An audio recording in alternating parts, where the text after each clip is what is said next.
Yan na mga lods, bali kakabit na lang natin to, no? So malinis na yung ating head. Ayan ang head natin. So nilinis na natin, tapos nilagyan natin ng ah, grinding compound para hindi na tumagas, tsaka hindi na lumabas yung langis. Ilinis din natin dito. Ginagawan din natin ng valve seal mga lods. Ayan. Tsaka ito valve seal. Tapos yung head natin mga lods, ayan, nilinis na natin ng konti. Tapos nandito na yung dowel pin, dalawa mga lods. Okay na yan. So kakabit na natin mga lods.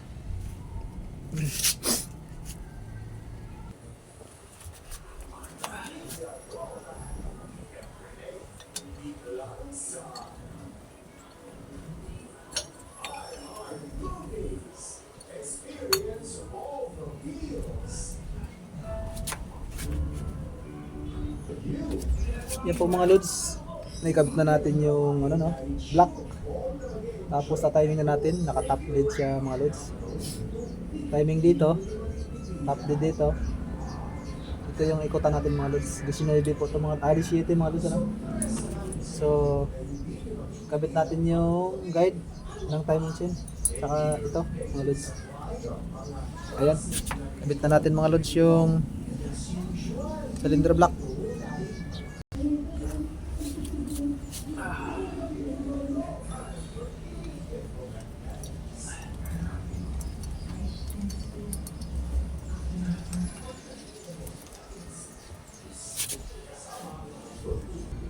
Yan mga lods, nakabit na natin yung head.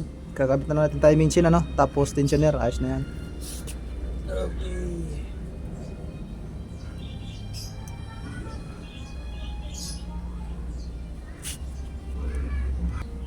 Kabit na tayo ng tensioner mga lods.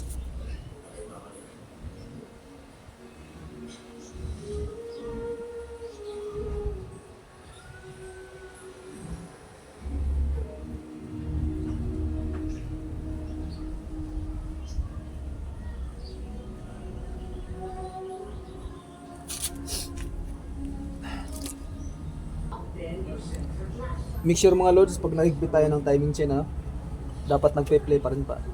Nagpe-play pa rin yung timing chain natin. Ayan. May konting play pa rin po. Huwag natin masyado higpitan dito sa tensioner, ano. Ayan.